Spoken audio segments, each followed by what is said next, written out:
Hi എല്ലാ ഉദ്യോഗാർത്ഥികൾക്കും ഗെയിനോളജി മിഷന്റെ ഒരു പുത്തൻ അധ്യായത്തിലേക്ക് സ്വാഗതം. അപ്പോൾ നമ്മുടെ കറണ്ട് അഫയേഴ്സ് ക്ലാസ്സുകൾ പുരോഗമിക്കുകയാണ്. നമ്മൾ ജനുവരി 28 വരെയുള്ള കറണ്ട് അഫയേഴ്സുകൾ കണ്ടു കഴിഞ്ഞു. ഓക്കെ, അപ്പോൾ ഇന്ന് നമ്മൾ നോക്കാൻ പോകുന്നത് ജനുവരി മാസത്തെ 2025 ജനുവരിയിലെ അവസാനത്തെ കറണ്ട് അഫയേഴ്സ് ആണ് നമ്മൾ ഇന്ന് നോക്കാൻ പോകുന്നത്. ജനുവരി 29 മുതൽ 31 വരെയുള്ള അടുത്ത ദിവസങ്ങളിൽ 3 ദിവസങ്ങളിലെ കറണ്ട് അഫയേഴ്സ് ആണ് നമ്മളിത് നോക്കുന്നത്. ഓക്കെ, അപ്പോൾ ഇതോടുകൂടി ജനുവരി മാസത്തെ കറണ്ട് അഫയേഴ്സ് തീരും. അപ്പോൾ ഈ വരുന്ന ഫെബ്രുവരി മാസം സെക്കൻഡ് സാറ്റർഡേ അല്ലെങ്കിൽ സൺഡേ. ഓക്കെ, നമ്മുടെ ഓരോ മാസവും കറണ്ട് അഫയേഴ്സിൻ്റെ ക്ലാസ് അവസാനിക്കുമ്പോൾ നമ്മളൊരു മോക്ക് ടെസ്റ്റ് നടത്താറുള്ളതാണ്. അതുപോലെ ജനുവരി മാസത്തെ കറണ്ട് അഫയേഴ്സിൻ്റെ മോക്ക് ടെസ്റ്റ് ഈ വരുന്ന ഫെബ്രുവരി 9 അല്ലെങ്കിൽ 10 നമ്മൾ നടത്തുന്നതായിരിക്കും. ഓക്കെ, അതെങ്ങനെയാണെന്ന് വെച്ചാൽ നമ്മൾ ഗെയിനോളജിൻ്റെ കോഴ്സിലുള്ളവർക്ക് നമ്മൾ ആ ഗ്രൂപ്പിലൂടെ തന്നെ നടത്തും. അല്ലാത്തവർക്ക് നമ്മുടെ യൂട്യൂബ് വീഡിയോ ഇപ്പോൾ ഇടുന്ന ഈ ജനുവരി 29 തൊട്ട് 31 വരെയുള്ള ഈ വീഡിയോയുടെ ഡിസ്ക്രിപ്ഷൻ ബോക്സിൽ ആ ദിവസം അതിൻ്റെ ലിങ്ക് പേസ്റ്റ് ചെയ്യുന്നുണ്ടാവും. ഓക്കെ, അപ്പോൾ നിങ്ങൾക്ക് ആ ലിങ്കിലൂടെ കയറിയിട്ട് ആ മോക്ക് ടെസ്റ്റ് അറ്റൻഡ് ചെയ്ത് നോക്കാം. അപ്പോൾ ആദ്യം ജനുവരി 1 തീയതി 31 വരെയുള്ള ക്ലാസ്സുകൾ കാണുക. കണ്ട ശേഷം അതൊന്ന് ബുക്കിലേക്ക് ഓരോ ക്ലാസ് കാണുമ്പോഴും ബുക്കിലേക്ക് എഴുതി അങ്ങ് പോകുന്നത് നന്നായിരിക്കും. അങ്ങനെ ആകുമ്പോൾ നിങ്ങൾ പഠിക്കുകയും ചെയ്യും.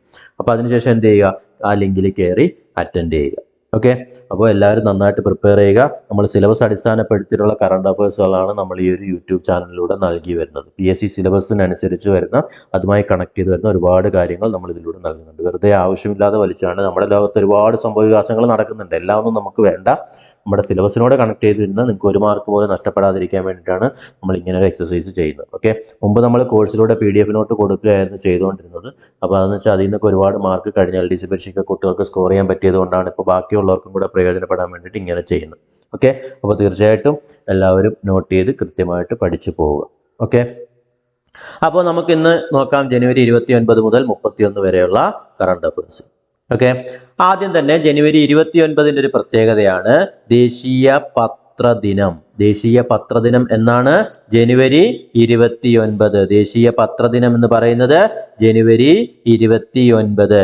1780 നമ്മുടെ രാജ്യത്തെ ആദ്യത്തെ പത്രം പുറത്തിറങ്ങിയത്. ഇല്ലേ, നമുക്കെല്ലാവർക്കും അറിയാം. ഏതാ നമ്മുടെ ആദ്യത്തെ പത്രം? നമ്മുടെ രാജ്യത്തെ ആദ്യത്തെ പത്രമാണ് ഏത്? ബംഗാൾ ഗസറ്റ്. ബംഗാൾ ഗസറ്റ് എന്നൊക്കെ നമ്മൾ ഒരുപാട് കേട്ട് പഠിച്ചിട്ടുള്ളതാണ് അല്ലേ. 1780 ജനുവരി 29 അയർലൻഡുകാരനായ ജെയിംസ് അഗസ്റ്റസ് ഹിക്കി ഇന്ത്യയിലെ ആദ്യത്തെ അച്ചടി പത്രമായ ഹിക്കീസ് ബംഗാൾ ഗസറ്റ് എന്ന് പറയുന്ന കൽക്കട്ട ജനറൽ അഡ്വർടൈസർ പുറത്തിറക്കുന്നത്. ഓക്കെ, അപ്പോൾ ആദ്യത്തെ പത്രം നമ്മൾ പഠിച്ചിട്ടുള്ളത് ബംഗാൾ ഗസറ്റ് എന്നാണ് അല്ലേ. അതിൻ്റെ പേര് കൽക്കട്ട ജനറൽ അഡ്വർടൈസർ എന്നാണ്. ഓക്കെ, അപ്പോൾ 1780 ജനുവരി 29 ആര്? അയർലൻഡുകാരനായ ജെയിംസ് അഗസ്റ്റസ് ഹിക്കി ഇന്ത്യയിലെ ആദ്യത്തെ അച്ചടി പത്രം പുറത്തിറക്കുന്നത്. ഓക്കെ, അപ്പോൾ അന്ന് മുതൽ ജനുവരി 29 നമ്മൾ എന്തായിട്ട് ആചരിക്കുന്നു? ദേശീയ പത്രദിനമായിട്ട് ആചരിക്കുന്നു. ഓക്കെ, അപ്പോൾ രാജ്യത്തെ ആദ്യത്തെ പത്രം പുറത്തിറക്കിയതിൻ്റെ സ്മരണാർത്ഥമാണ് എല്ലാ വർഷവും എന്തായിട്ട് ആചരിക്കുന്നത്? ജനുവരി 29 ഇന്ത്യൻ ന്യൂസ് പേപ്പർ ഡേ അല്ലെങ്കിൽ ദേശീയ പത്രദിനമായിട്ട് നമ്മൾ ആചരിക്കുന്നത്. ദൈനംദിന ജീവിതത്തിൽ പത്രങ്ങളുടെ പ്രാധാന്യത്തെക്കുറിച്ചൊക്കെയുള്ള അവബോധം സൃഷ്ടിക്കാൻ വേണ്ടിയിട്ടാണ് ഇങ്ങനൊരു ദിനാചരണം ലക്ഷ്യമിടുന്നത്. ഓക്കെ, അപ്പോൾ ജനുവരി 29 ദേശീയ പത്രദിനം. ഇനി അടുത്തതായിട്ട് നോക്കുന്ന വളരെ പ്രധാനപ്പെട്ട ഒരു കാര്യമാണ് ISROയുടെ 100ാം വിക്ഷേപണ ദൗത്യം NVS-02. നമ്മുടെ ഗതി നിർണയ ഉപഗ്രഹമാണ് NVS-02. അപ്പോൾ ISROയുടെ 100ാമത്തെ വിക്ഷേപണ ദൗത്യം ഏതാണ്? NVS-02. ഓക്കെ, ഇതിൻ്റെ വിക്ഷേപണ വാഹനം എന്ന് പറയുന്നത് GSLV F-15 ആണ്. GSLV F-15 ആണ് ഇതിൻ്റെ വിക്ഷേപണ വാഹനം. ഇത് ശ്രീഹരിക്കോട്ടയിലെ സതീഷ് ധവാൻ ബഹിരാകാശ കേന്ദ്രത്തിൽ നിന്ന് ജനുവരി 30 വിക്ഷേപിക്കുന്നുണ്ട്. ഓക്കെ, അപ്പോൾ ISROയുടെ 100ാമത്തെ ദൗത്യം നോട്ട് ചെയ്ത് വെക്കുക. ഇനി വരുന്ന പരീക്ഷയിലൊക്കെ എന്തായാലും അടുത്തൊരു വർഷത്തിനുള്ളിൽ ചോദിക്കാൻ പറ്റിയ പോയിന്റ് തന്നെയാണ്. ISROയുടെ 100ാമത്തെ വിക്ഷേപണ ദൗത്യമാണ് NVS-02. ഓക്കെ, ഇനി അടുത്ത പ്രധാനപ്പെട്ട ഒരെണ്ണമാണ് വന്യമൃഗങ്ങൾ ജനവാസ മേഖലയിലേക്ക് പ്രവേശിക്കുന്നത് തടയാൻ നമ്മുടെ വനം വകുപ്പ് നടപ്പിലാക്കുന്ന ഒരു പദ്ധതിയാണ് മിഷൻ FFW. മിഷൻ FFW എന്ന് പറയും. Mission food, fodder and water. വന്യമൃഗങ്ങൾ ജനവാസ മേഖലയിലേക്ക് പ്രവേശിക്കുന്നത് തടയാൻ വനം വകുപ്പ് നടപ്പിലാക്കുന്ന പദ്ധതിയാണ് മിഷൻ FFW അല്ലേ. നമ്മളിപ്പോൾ ദിവസേന പത്രങ്ങളിലൂടെ കാണുന്നതാണ് നമ്മുടെ വന്യമൃഗങ്ങളുടെ ആക്രമണങ്ങളൊക്കെ. ഓക്കെ, അപ്പോൾ വന്യമൃഗങ്ങൾ ജനവാസ മേഖലയിലേക്ക് പ്രവേശിക്കുന്നത് തടയാൻ വനം വകുപ്പ് നടപ്പിലാക്കുന്ന പദ്ധതിയുടെ പേരാണ് മിഷൻ FFW. FFW എന്ന് വെച്ചാൽ food, fodder and water. Okay, അപ്പോൾ നമ്മൾ വനം വകുപ്പിൻ്റെ പദ്ധതിയെ പറ്റി പറയുമ്പോൾ നമ്മുടെ വനം മന്ത്രിയും കൂടെ നോക്കാം. കേരളത്തിലെ ഇപ്പോഴത്തെ വനം മന്ത്രിയുടെ പേരാണ് ശ്രീ AK ശശീന്ദ്രൻ. AK ശശീന്ദ്രൻ, കേരളത്തിലെ ഇപ്പോഴത്തെ വനം മന്ത്രി AK ശശീന്ദ്രൻ. ഓക്കെ, ഇനി ജനുവരി 30 ഒരു പ്രത്യേകത നമുക്ക് എല്ലാവർക്കും അറിയാം. രക്തസാക്ഷിത്വ ദിനം അല്ലേ? നമ്മുടെ 77ാമത് രക്തസാക്ഷിത്വ ദിനം ആചരിച്ചത് ജനുവരി 30. എന്താ അതിൻ്റെ പ്രത്യേകത? നമുക്ക് എല്ലാവർക്കും അറിയാം, നമ്മുടെ രാഷ്ട്രപിതാവ് മഹാത്മാഗാന്ധി കൊല്ലപ്പെട്ട ദിവസമാണ് നമ്മൾ എന്തായിട്ട് ആചരിക്കുന്നത്? രക്തസാക്ഷിത്വ ദിനമായിട്ട് ആചരിക്കുന്നത്. നമ്മുടെ രാഷ്ട്രപിതാവ് മഹാത്മാഗാന്ധി കൊല്ലപ്പെട്ട ദിവസമാണ് രക്തസാക്ഷിത്വ ദിനമായിട്ട് നമ്മൾ ആചരിക്കുന്നത്. 1948 ജനുവരി 30 നാഥുറാം ഗോഡ്സെയുടെ വെടിയേറ്റ് മഹാത്മാഗാന്ധി കൊല്ലപ്പെട്ടത്. ഓക്കെ, അപ്പോൾ ജനുവരി 30 നമ്മൾ എന്തായിട്ട് ആചരിക്കുന്നു?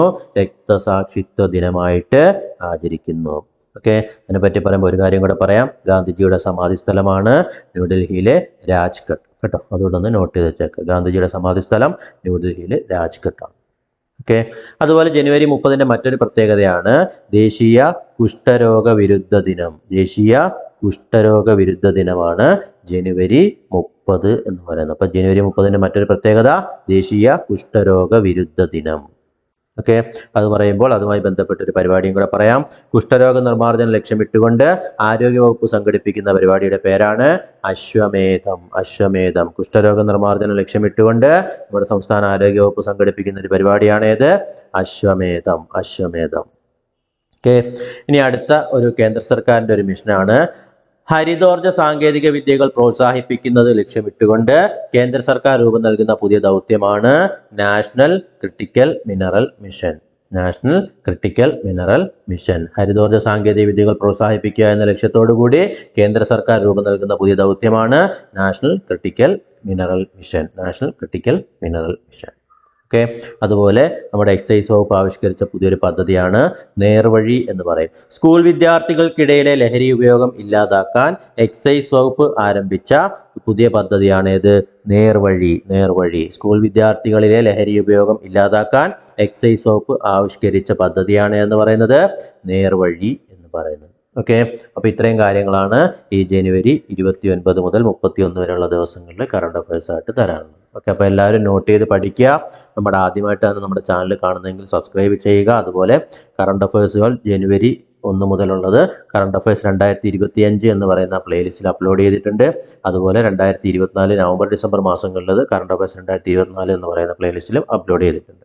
ഓക്കെ, തുടർന്നുള്ള ദിവസങ്ങളിലും നിങ്ങൾക്ക് കറണ്ട് അഫയേഴ്സുകൾ അപ്ഡേറ്റ് ആയി കിട്ടുന്നതാണ്. ഓരോ 3 ദിവസം അല്ലെങ്കിൽ 4 ദിവസം കൂടുമ്പോഴാണ് കറണ്ട് അഫയേഴ്സ് നമ്മൾ ഇടാറുള്ളത്. കൃത്യമായിട്ട് എല്ലാ ദിവസവും നിങ്ങൾ ആ ഒരു ഇതിലേക്ക് സോഷ്യൽ മീഡിയയുമായിട്ട് ഇച്ചിരി ഒന്ന് അകലം പാലിക്കാനാണ്. ഇതാകുമ്പോൾ 3-4 ദിവസം കഴിയുമ്പോൾ നിങ്ങൾക്ക് നോട്ടിഫിക്കേഷൻ വരുമ്പോൾ അത് മാത്രം കണ്ടാൽ മതി. ആ ഒരു രീതി വെച്ചിട്ടാണ് അങ്ങനെ തരുന്നത്. ഓക്കെ, അപ്പോൾ നമ്മുടെ കോഴ്സിൽ പഠിക്കുന്നവർക്കെല്ലാം പറഞ്ഞു കൊടുത്തിട്ടുള്ളതാണ്. അപ്പോൾ അവർ കഴിയുന്നത് സോഷ്യൽ മീഡിയയിൽ നിന്ന് അകലം പാലിച്ചാണ് നിൽക്കാറുള്ളത്. അപ്പം മറ്റുള്ളവർ ശരിക്കും പറഞ്ഞാൽ മത്സര പരീക്ഷയ്ക്ക് തയ്യാറെടുക്കുമ്പോൾ തീർച്ചയായും സോഷ്യൽ മീഡിയയിൽ നിന്ന് അകലം പാലിക്കുന്നത് നന്നായിരിക്കും. കാരണം നമ്മുടെ സമയം ഒരുപാട് കവർന്നെടുക്കുന്ന ഒരു സാധനമാണ് സോഷ്യൽ മീഡിയ എന്ന് പറയുന്നത്. ഫേസ്ബുക്ക് ആയാലും യൂട്യൂബ് ആയാലും എല്ലാം നമ്മൾ റീൽസ് കണ്ടിരുന്നു പോയി കഴിഞ്ഞാൽ നമ്മുടെ ഒരുപാട് സമയം നമുക്ക് വേസ്റ്റാവും. അതുകൊണ്ട് കഴിയുന്നത് പരീക്ഷയ്ക്ക് ഇനി ഒരു 4-5 മാസം കൂടെയൊക്കെ ഉള്ളൂ. അതുകൊണ്ട് എല്ലാവരും എന്ത് ചെയ്യുക, ഇപ്പോഴും നല്ല രീതിയിൽ കുറേ നമ്മുടെ സമയം അധികം കണ്ടെത്തിയിട്ട് എല്ലാവരും തയ്യാറെടുക്കാൻ വേണ്ടി ശ്രമിക്കും. അപ്പം നമ്മുടെ കറണ്ട് അഫയേഴ്സും കൂടെ അപ്ഡേറ്റ് ചെയ്ത് പോവുക. തീർച്ചയായിട്ടും 10 മാർക്കിൽ 8 മാർക്ക് വരെയൊക്കെ നിങ്ങൾക്ക് കറണ്ട് അഫയേഴ്സിൽ ഷുവറായിട്ട് സ്കോർ ചെയ്യാൻ പറ്റുന്നതാണ്. ഓക്കെ, ഇതുവരെയുള്ള അനുഭവം അങ്ങനെ തന്നെയാണ്. അപ്പോൾ ഇനി അങ്ങോട്ട് നിങ്ങൾക്ക് നല്ല രീതിയിൽ അതിൽ സ്കോർ ചെയ്യാൻ പറ്റും എന്ന് തന്നെയാണ് വിശ്വാസം.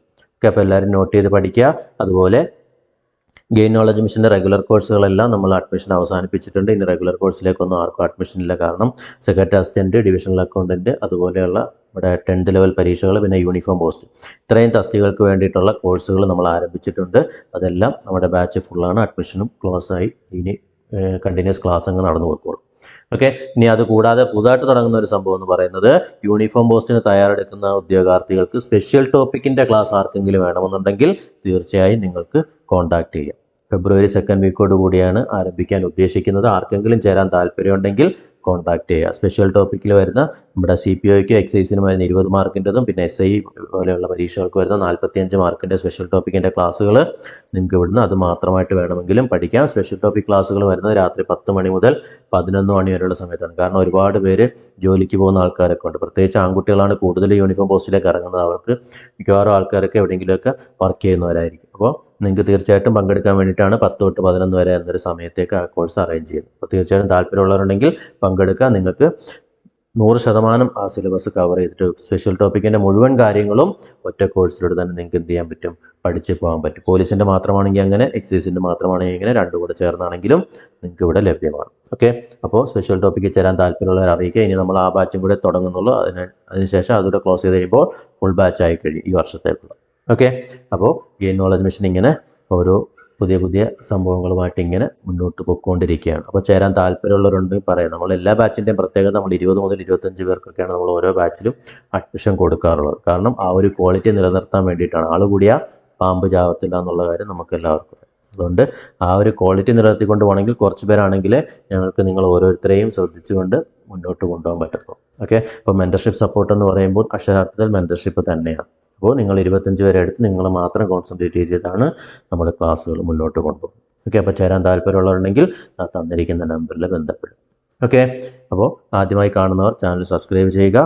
ഡെയിലി കറണ്ട് അഫയേഴ്സൊക്കെ ഫോളോ ചെയ്യുക. പ്രീവിയസ് ക്വസ്റ്റ്യൻസൊക്കെ അതിൻ്റെ പ്രിപ്പറേഷനിലാണ്. അതൊക്കെ ഉടനെ തന്നെ നിങ്ങൾക്ക് ഇതിലൂടെ ലഭ്യമാകുന്നതായിരിക്കും. പ്രീവിയസ് ക്വസ്റ്റ്യൻ അങ്ങനെയല്ല, ടോപ്പിക് വൈസ് ആയിട്ട് തന്നെ നിങ്ങൾക്ക് ഓരോ പ്രീവിയസ് ക്വസ്റ്റ്യൻസും ലഭിക്കുന്നതായിരിക്കും.